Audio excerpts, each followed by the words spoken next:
싸우리라 라는 제목으로 하나님의 은혜를 나누기를 원합니다. 제가 먼저 말씀드린 것은 오늘 급하게 제가 이 자리에 올라왔기 때문에 오늘 본문의 말씀과 설교는 작년에 제가 은혜 받았던 것을 다시 한번 여러분에게 나누기를 그렇게 여러분에게 또 용서를 구합니다. 이스라엘 백성이 애굽에서 해방이 되었습니다. 이들은 홍해를 걸어서 건넜습니다. 약속의 땅으로 진군하고 있었습니다. 그런데 이스라엘의 행진에 가로막는 민족이 오늘 본문에서 나옵니다. 바로 아말렉 족속이라는 족속입니다. 이스라엘은 그들과 출애굽한 후에 첫 번째 전쟁을 치르는 그런 오늘 본문의 말씀을 기록하고 있습니다. 이때 모세는 젊은 장수 여호수아를 명하여서 싸울 만한 사람을 뽑아서 그리고 나가 싸우도록 합니다. 그리고 자신은 산에 올라 기도를 시작했습니다. 오늘 본문에서 참 신기한 것은 모세의 기도하는 손이 올라가 있을 때는 이스라엘이 이기고 피곤하여 손을 내리면 아말렉이 이기는 것입니다. 모세와 함께 산에 올랐던 아론과 훌이 돌을 취해 모세를 앉히고 좌우편에 손을 부추겨서 해가 지지기까지 그 손이 내려지 않도록 했습니다. 결국 이스라엘은 아말렉과의 전쟁에서 승리를 거두게 되었죠. 하나님의 이 사실을 기록하여 후세에 대대로 전하여라 그렇게 명령하셨습니다. 모세는 그것을 여호와 니시라고 그렇게 불렀습니다. 여호와 니시라는 뜻은 여호와의 깃발 혹은 보좌의 손이라는 뜻입니다. 오늘 본문의 내용을 통하여서 말씀의 교훈과 주님의 은혜가 오늘 우리 자신들에게도 발견되기를 원합니다. 먼저 우리는 이스라엘의 진거를 가로막는 싸움을 걸어온 이 아말렉이라는 이 족속에 대해서 우리는 좀 알아볼 필요가 있습니다. 창세기 36장에 여기에는 야곱의 형인 에서의 자손이다 라고 그렇게 설명하고 있습니다. 에서는 이삭의 장자였지만 여러분도 잘 아신 바와 같이 팥죽 한 그릇으로 장자권을 판 사람입니다. 즉 하나님에 대한 경외심이 없는 사람. 에서의 후손인 아말렉은 에서의 혈통뿐만 아니라 이 에서와 같이 속사람, 하나님을 경외하지 않고 하나님을 두려워하지 않고 하나님의 그 은혜를 귀하게 생각하지 않는 그 마음마저 물려받았습니다. 그러므로 아말렉은 우리에게 중요한 영적 교훈을 줍니다. 즉 아말렉 족속이라 하나님을 두려워하지 않고 하나님의 백성을 대적하는 악한 세력을 상징하는 것. 여러분, 우리가 하나님을 알고 있지만 그러나 하나님의 이름을 우리 마음에 소중하게 여러분이 간직하지 아니하고 그리고 세월에 따라서 그렇게 하나님의 이름을 잊고 가게 되면은 결국은 우리는 하나님을 모르는 자가 됩니다. 하나님을 모르면 하나님의 경외심을 모릅니다. 하나님을 두려워하지 않는 사람이 되는 것입니다. 그것이 곧 아말렉이 된다는 것을 오늘 본문에서 다시 한번 우리들에게 일깨워주고 있습니다. 지금 우리가 살아가는 세상은 영적으로 어둠으로 덮여 있습니다. 불신과 부정이 사람의 마음을 강하게 지배하고 윤리와 도덕이 무너진 지 오래가 되었으며 이어지는 수많은 사람들이 자살하고 또 자기 자신의 몸을 돌보지 않고 생활을 돌보지 않는 생명의 경치 사상이 확대됨에 따라서 이제는 우리 스스로가 마치 하나님이냐 그렇게 행세하는 그런 시대에 우리는 살고 있습니다. 이러한 타락한 시대에 우리가 살고 있기 때문에 우리는 더욱더 이 악한 영적인 아말렉과 우리는 싸워야 되는 것입니다. 신명기 25장 17절에서 19절 말씀에서 아말렉에 대해서 이렇게 말씀합니다. 너희가 애굽에서 내려오는 길에 아말렉이 내게 행한 일을 기억하라. 곧 그들이 하나님을 두려워하지 아니하고 너를 길에서 만나 너의 피곤함을 타서 내 뒤에 떨어진 악한 자들을 찾느니라. 약한 자들을 찾느니라. 이들을 이스라엘을 공격하는 것은 악한 사단의 전략과 비슷합니다. 아말렉 족속은 전면전을 시도하지 않습니다. 이스라엘 백성들이 예언을 지어 가는 동안에 피곤하여서 뒤에 지친 사람들을 그 사람들을 골라서 이제 공격을 하는 것이죠. 뒤에 처지는 사람들, 약하고 병든 사람들, 피곤에 지쳐있는 사람들, 바로 아말렉의 주 공격 대상이 된 것입니다. 아말렉은 이스라엘의 행렬로부터 떨어지는 자가 있는지 없는지 뒤에서 눈에 불을 켜고 노리는 그런 도적대입니다. 그들은 이스라엘 백성들 가운데 뒤로 처지는 자들이 생길 때마다 기라들었듯이 그들을 죽이고 그리고 그들이 갖고 있는 절품을 챙기는 것입니다. 하나님의 백성의 행렬 뒤에 축 처지는 사람들이 바로 어떤 사람들입니까? 은혜의 자리에서 멀어진 사람들이며 또 교회에 와서 뒷전에서 머무른 사람들, 믿음의 확신 없이 방황하는 사람들. 예수님의 제자 베드로를 여러분 기억하십니까? 그는 시험에 드는 그 경우들을 우리가 살펴보게 될 때에 예수께서 십자가 지시기 전에 대제사장 가야바 집으로 끌려갈 때 그때 베드로는 멀찍이 예수님을 쫓았다라고 복음서에는 기록하고 있습니다. 멀찍이라는 말은 아주 애매모호한 태도와 자세를 나타내는 것입니다. 그런데 이렇게 멀찍이 예수님을 따라갔던 베드로가 그날 시험에 들고 맙니다. 이집종 앞에서 예수님을 모른다고 3번이나 부인하게 되었죠. 모세는 대적 아말렉을 그냥 무시하고 갈 수도 있었을 것입니다. 아말렉은 정말 귀찮은 존재입니다. 웬만하면 그냥 싸움을 하지 않고 지나갔으면 하는 그런 대상이죠. 우리의 삶에서도 그러한 일들이 한두 번이 아닐 것입니다. 그런데 왜 우리들에게 맞서서 싸우기를 그렇게 그 환경들이 주장하는 것일까요? 그것은 바로 하나님께서 그들을 멸하라, 남겨놓지 말고 멸하라 하시는 하나님의 명령이 있었기 때문입니다. 우리의 영적 정쟁은 하나님의 명령에 의해서 싸우고 그리고 우리가 그 하나님의 명령에 따라서 우리의 싸움을 멈추는 것입니다. 하나님의 명령에 그들과 싸워라, 그들을 멸하라 하신 하나님의 명령에 따라서 모세는 아주 큰 결단을 하게 되죠. 여호수아는 에브라임 지파 사람으로서 민족이 위기일 때마다 나타나는 인물이죠. 그는 이스라엘의 전장의 영웅으로 그리고 모세의 수종자로 그리고 모세의 후계자로 자신의 모습을 드러내기보다 겸손하게 주어진 일을 잘 수행하는 그런 인물입니다. 아말렉은 광야에서 살는 유목민으로 삶에서 부족한 부분을 전쟁의 전리품으로 채워야 하고 또한 부족한 음식과 물 때문에 늘 이웃과 싸워야 했던 그런 백성들입니다. 여러분, 우리가 하나님의 은혜를 모르고 살 때는 우리는 주변의 사람들을 이리 치고 저리 치고 하면서 늘 갈등 가운데 살아가게 됩니다. 아무리 채워지는 우리의 삶이 할지라도 하나님을 모르게 되면 우리는 날마다 이웃을 해치고 상처 주고 하는 이 아말렉과 똑같은 모습이죠. 이날에도 해가 지도록 종일 싸운 것을 보아서 참으로 힘든 그런 혈전이었다는 것을 보게 됩니다. 여호수아는 목숨을 걸고 최선을 다했습니다. 생존을 위해 광야에서 단련된 아말렉을 향해 노예생활도 훈련받지 못한 백성들을 앞세워서 전투를 임한다는 것은 참으로 승산이 없는 그런 싸움입니다.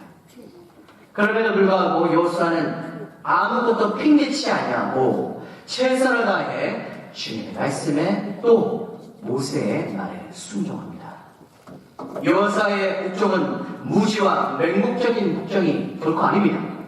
하나님을 절대적으로 신임하고 신뢰하는 믿음의 국정이었다라는 것을 여러분 꼭 기억하시기 바랍니다. 복종이라는 말은 늘 우리들에게 부담이 됩니다. 그러나 믿음이 있음으로 복종을 하게 되는 것이며 복종을 함으로 믿음이 있음을 또 증명하는 것입니다. 가능한 것만 내가 가능하다라고 내가 감당할 수 있는 것만 복종하는 것은 그것은 믿음이 아닙니다. 불가능한 것을 복종하는 것이 바로 진정한 믿음이라고 할 수 있습니다. 여러분에게 지금 주어져 있는 복종의 그 대상이 무엇입니까? 나는 할 수 없다. 그러나 할 수 없는 가운데 전능하신 하나님의 능력을 여러분 목격하게 되는 아주 중요한 실마리가 될 수 있습니다. 내가 할 수 있는 것은 기쁨으로 하시되 할 수 없다 하더라도 하나님을 의지하는 믿음으로 복종하시기 바랍니다. 그리하면 반드시 하나님의 능력으로 내 안에 있는 내가 결단코 승산이 없다고 생각되는 영적인 아말렉과의 전쟁에서 주님은 승리하게 될 줄 믿습니다. 본문 11절을 한번 보시기 바랍니다. 모세가 손을 들면 이스라엘이 이기고 손을 내리면 아말렉이 이기려니 라고 그렇게 증언하고 있습니다. 잠깐 동안 모세의 모습도 한번 같이 함께 살펴보겠습니다. 오늘 본문의 말씀에서 모세는 이렇게 이야기를 하겠습니다. 그가 9절 보시기 바랍니다. 모세가 여호수아에게 이르시되 우리를 위하여 사람들을 택하여 나가서 아말렉과 싸우라. 내일 내가 하나님의 지팡이를 손에 잡고 산 꼭대기에 서리라. 그가 무엇을 집었습니까? 하나님의 지팡이. 하나님의 지팡이는 무리와 반석을 쳐서 그렇게 물을 달라고 애원했던 이스라엘의 그 모든 불평불만을 잠재웠던 반석을 쳐서 샘물이 나게 한 바로 그 기적의 지팡이입니다. 우리는 기도할 때 하나님의 기적의 흔적을 가지고 주님 앞에 나가야 됩니다. 내가 이것은 도저히 할 수 없습니다 라고 한다 할지라도 여러분의 삶에서 하나님이 기적과 같이 붙들어 주신 그 하나님의 지팡이를 붙잡고 이제 기도의 산으로 올라가는 것입니다. 모세는 하나님의 지팡이를 들고 이제 그 산에 올랐다. 그렇게 기록하고 있죠. 믿음이 복종과 함께 있음과 같이 기도도 믿음과 함께 있다는 것을 오늘 시사하고 있습니다. 여기서 손을 든다는 것은 무엇을 의미합니까? 첫 번째는 손을 든다는 것은 전적으로 주님을 의지한다는 신앙의 고백입니다. 하나님의 능력이 아니면 우리는 이길 수 없습니다. 여호와여 우리를 도와주시옵소서. 여호와여 우리를 승리케 하여 주시옵소서. 그렇게 기도한 모세의 신앙의 고백, 그것은 전적으로 하나님께 의지합니다 하는 우리의 신앙의 고백도 되어집니다. 아말렉을 쳐달라고 여호와께 전적으로 의지하는 신앙의 고백이 바로 두 손을 들고 기도하는 것으로 나타난 것입니다. 두 번째는 하나님께 자기를 항복시키는 그러한 고백입니다. 저녁에서 손을 든다는 것은 바로 항복을 뜻하죠. 하나님 앞에 먼저 항복하는 것입니다. 나는 더 이상 할 수가 없습니다. 주여, 저를 용서하여 주시옵소서. 항복은 우리의 모든 삶에 있어서의 신앙 고백과 더불어서 회개의 기도입니다. 우리가 이 싸움에서 이기기 위해서는 주님의 그 거룩하신 싸움에서 이기기 위해서는 내 삶이 주님의 거룩함과 일치되지 않으면 우리는 그 승리를 맛볼 수 없다는 것이죠. 그렇기 때문에 주님 앞에 고백합시다. 주여, 우리의 모든 죄를 용서하여 주시옵소서. 더 이상 싸울 힘이 없다는 것을 표시하는 그 두 손을 든 모세의 모습을 여러분 꼭 기억합시다. 그것이 바로 지금 우리들이 해야 할 기도인 것입니다. 그러므로 기도하는 자의 내면의 자아가 여전히 살아있다면 우리는 진정한 기도가 나올 수 없습니다. 진정한 기도는 내 안에 있는 모든 것을 다 내어놓고 주님 앞에 다 순종하면서 내가 더 이상 할 수 없다는 것을 진정으로 고백할 때 그때 그 기도는 주님께 상달되는 것이죠. 내가 해야 할 기도, 그 기도를 우리가 주님 앞에 온전하게 내어놓읍시다. 내 문제에 대해서는 다른 사람이 대신해서 무릎을 꿇을 수가 없습니다. 때릴 수가 없습니다. 주님은 우리 보고 무릎을 꿇으라고 하십니다. 우리를 향하여서 기도하라고 말씀하시지. 어디 기도 잘하는 분들, 권사님, 장로님, 다른 집사님들 저분에게 기도 부탁하면 되겠다. 목사님께 기도 부탁하면 되겠다. 그렇게 생각하지 마시고 내가 먼저 꿇는 것입니다. 내가 주님 앞에 엎드리는 것입니다. 주님은 그것을 우리들에게 요구하고 계신 것이죠. 주일학교 때 저는 기도할 때 선생님께서 두 손을 모아서 눈을 감는 것을 배웠습니다. 여러분도 배우실 것입니다. 두 손을 모아서 기도하는 자세부터 우리는 실현해 나가는 것이, 그것이 바로 우리의 기도를 더 구체화합니다.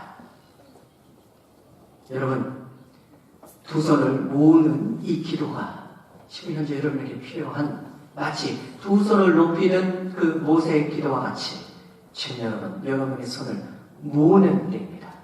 그리고 눈을 감고 귀를 닫고 내 입을 다물고 하나님의 음성을 듣는 그 기도, 그것이 우리들에게 필요한 기도인 것이죠. 기도를 모르는 사람은 없을 것입니다. 그러나 모세의 기도를 본받아 내가 진실로 손을 놓고 눈을 감을 때 사방에 아무것도 보이지 않다 할지라도 주님은 이제 주님의 영광을 우리의 이 어두움에서 비춰주신 것이죠. 주님의 빛은 우리의 마음속에서 이 어둠에서 먼저 비추신 것입니다.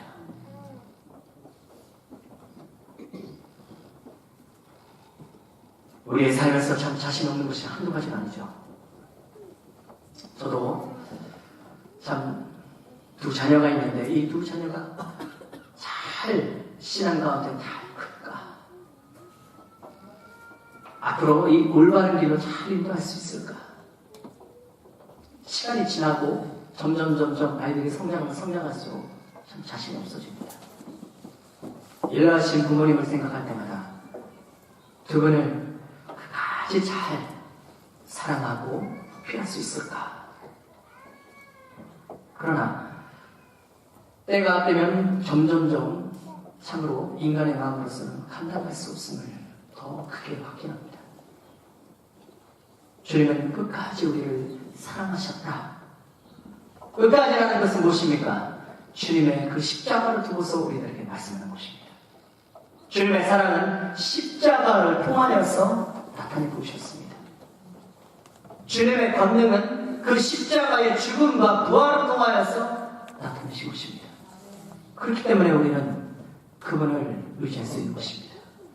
우리가 힘들 때 예수님을 바라볼 수 있는 것은 주님이 십자가를 지셨기 때문입니다. 그곳에서 우리의 죄와 모든 문제를 다 도말해 주셨기 때문입니다. 여러분 믿으십니까? 이 은혜가 여러분 가운데 있기를 원합니다. 모세의 기도는 주님밖에 없음을, 하나님의 의지를 오늘 이 아말렉과의 전쟁에서 몸소 보여준 것입니다. 여러분, 승산이 없는 이 전쟁에서, 우리의 영적 전쟁, 여러분의 삶의 전쟁에서 우리가 이제서야 주님을 바라보고 주님께 의지하는 기도가 오늘 이 순간부터 시작되는 것이 아니겠습니까?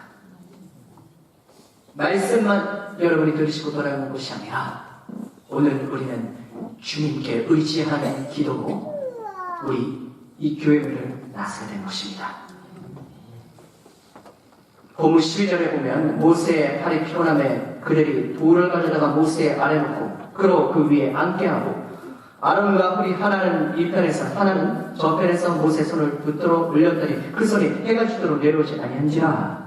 우리는 두 개의 전쟁터를 지금 보고 있습니다. 하나는 여호수아의 전쟁터입니다. 그리고 또 하나는 산 위에서 모세가 기도하는 영적인 전쟁터입니다. 놀랍게도 세상에서 일어나는 전쟁의 승리의 결정이라는 것은 모세가 있는 이 산 위에서 결정된다는 것을 꼭 기억하시기 바랍니다.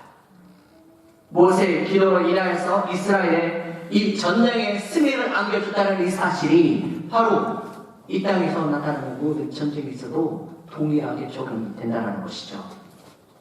우리가 주목해야 할 것은 기도가 참으로 어렵다는 사실입니다. 쉽지가 않다는 것이죠. 아무리 영적인 능력이 넘치는 이 모세라 할지라도 기도는 혼자 하는 것이 아니라 함께 하는 것입니다. 중보자가, 협력자가 필요하다는 것을 우리들에게 교훈합니다. 모세에게 아론과 뿔이 없었다면 그의 기도는 어쩌면 팔이 아파서 중단해서 포기했을 것입니다. 그러나 이 두 사람이 있음으로 인하여 함께 협력하고 그리고 하나가 되어서 이 승리를 맛보게 되었다는 것입니다. 여러분에게 기도의 중보자가 누구입니까? 여러분에게 기도의 협력자가 과연 주변에 계십니까? 여러분이 아프고 힘들 때 과연 우리 교회 식구들 가운데 여러분의 이 답답한 마음을 함께 나눌 수 있는 사람이 꼭 계시는지요? 누가 여러분의 아픔을, 누가 여러분의 눈물을 닦아줍니까? 혹시 교회에서 우리가 홀로 예배드리고 홀로 기도하고 홀로 찬양하고 우리는 홀로 그렇게 신앙생활을 하는 것이 아닙니다. 주님은 교회를 하나님의 몸된 성장이라 말씀하시는데 우리는 한 몸입니다. 한 뜻을, 한 목표를 가지고 나아가는 그러한 식구입니다. 식구에게는 여러분의 부족함이 있다 할지라도 함께 나누시기 바랍니다. 함께 은혜를 나누시고 함께 부족함도 나누시고 그것이 바로 신앙의 공동체의 모습입니다. 오늘 이 부모의 말씀을 통하여서 영적인 아론과 훌이 여러분에게 꼭 있기를 원합니다. 만약에 없다면 여러분 달라고 허락하십시오. 주님께. 주여, 저에게도 아론과 훌과 같은 사람, 그 사람을 저에게도 허락하여 주시옵소서. 그래야하면 하나님의 은혜가 그 세 사람을 통하여서 동일하게 그리고 더 많은 백성들로부터 하나님께 영광 돌리는 큰 축복이 있게 될 줄 믿습니다. 이제 말씀에 들어가겠습니다. 그 누구의 승리도 아닌 여호와의 니시, 여호와의 승리의 깃발을 들게 될 것을 기억하십시오. 아말렉과의 전쟁을 통해서 얻는 이 값진 교훈과 은혜는 하나님이 하나로 뭉쳐서 함께 승리했다라는 것이 중요한 사실입니다. 모세와 여호수아가 한 마음이며 여호수아와 백성이 하나가 되어서 싸운 바로 이 값진 승리, 그것이 바로 우리들에게 보장되었다는 것이죠. 오늘 우리는 참 어려운 역사 현장에 살고 있습니다. 우리나라를 생각하면 남북으로 분열된 지 벌써 60년이 넘지 않습니까? 북한은 여전히 굶어 죽는 사람들이 태반이며 요즘에서도 보도가 있었습니다. 핵실험하는 그 곳에서 너무 실험을 심하게 하다 보니까 그 안에서 작업하고 있었던 그 많은 사람들이 거기서 산사태가 나서 죽었다 하는 그런 보도도 있었습니다. 참으로 안타까운 사실입니다. 한국의 여러 가지 정치적, 사회적 갈등으로 인해서 심지어는 전쟁의 소문까지 나서 나라 전체가 심히 어지럽고 어려운 시간이 있습니다. 그 갈등을 우리가 보면 교회와 가정까지 파도처럼 밀려오고 있죠. 이럴 때 하나님께서 우리들에게 기도의 산으로 지금 인도하고 계신 것입니다. 나라의 위정자들이 주님께 기도하고 한국 교회와 온 세계에 퍼져있는 성교회 교회들이 주님께 주여 저희들을 용서하여 주시옵고 저희들에게 다시 한번 기회를 허락하여 주시옵소서 하고 기도할 때 주님은 주님의 응답을 더디 않으시고 속히 응답하시는, 마치 아말렉 이 전쟁과 같이 속히 응답하시는 하나님의 은혜가 우리 가운데 있게 될 줄 믿습니다. 기도는 여호와 니시, 깃발을 꽂게 하는 비결입니다. 여호와 니시는 여호와는 나의 깃발이라 하는 의미가 있죠. 여기서 깃발은 이스라엘에게 힘을 주고 전쟁에서 승리를 준다는 의미에서의 깃발입니다. 모세가 쌓은 날은 바로 감사의 제단이죠. 그러니까 전쟁이 끝나고 모세는 하나님께서 이스라엘에게 승리를 주셨다고 이미 미리 고백하는 것입니다. 오늘의 말씀을 통해서 이러한 믿음을 여러분이 받아들이실 때 예수 그리스도께서는 친히 여호수아와 같이 되어주셔서 우리를 대신하여서 전쟁을 감당해 주신다는 것입니다. 사무엘상 17장 47절 말씀에서 다윗이 이렇게 고백합니다. 여호와의 구원하심이 칼과 창에 있지 아니함을 이 무리로 알게 하리라. 전쟁은 여호와께 속한 것인즉 그가 너희를 우리 손에 붙이시리라. 아멘. 다윗의 고백은 이 요수와 이 아말렉과의 전쟁에서 비롯된 고백일 것입니다. 하나님은 우리들에게 전쟁을 맡기신 것이나 주님께서 친히 감당해 주시나. 오늘 본문에서 16절에서도 가로되 여호와께서 맹세하시기를 여호와께서 아말렉과 더불어 대대로 싸우리라. 대대로 싸우리라. 이 승리는 우리에 의해서 잠깐 있다가 멈추는 것이 아니라 대대로 여호와께서 이루어 놓으시는 하나님의 승리를 우리들에게 약속하신 것입니다. 여기서 꼭 기억할 것은 다윗은 전쟁하는 목적이 어디까지나 살아계셔서 역사를 운행해 가시는 하나님을 증거하기 위하여서 싸운다는 것입니다. 우리의 전쟁이 거룩한 전쟁이 될 수 있도록 하나님께 영광을 돌리는 전쟁이 될 수 있도록 나의 기쁨뿐만 아니라 하나님께 영광이 되는 감사의 제단 앞에서 우리가 예배를 드리는 그런 전쟁이 될 수 있도록 여러분에게 있는 지금의 이 어려움을 하나님의 영광으로 바꿔줄 수 있는 아주 조로의 찬스인 것이죠. 그렇기 때문에 하나님께 손들고 나갑시다. 흘과 아름과 같이 중보기도를 하되 중도에 포기하지 말고 기도의 자리에 나와서 영적 전쟁에서 승리하기를 우리가 실천합시다. 여호수아와 그리고 그의 백성들처럼 이 어려운 싸움에서도 하나님의 승리를 확신하면서 우리가 최선을 다하고 주님 앞에 나아갈 때 주님은 우리의 최선을 최고의 승리로 바꾸실 줄 믿습니다. 여호와 니시 그 은혜가 오늘 우리들에게 힘이 되어줍니다. 여호와 니시 주님의 능력이 나에게 능력이 되어주십니다. 여호와 니시 그분의 승리의 확신이 우리의 믿음의 확신으로 다가오는 오늘 이 순간에 여러분 결단코 놓치지 마시고 여러분 이 시간에 저희들이 함께 눈을 감고 기도했으면 좋겠습니다. 주여 주께 나아갑니다. 승리하게 하여 주시옵소서. 함께 기도하시겠습니다. 할렐루야. 하나님 아버지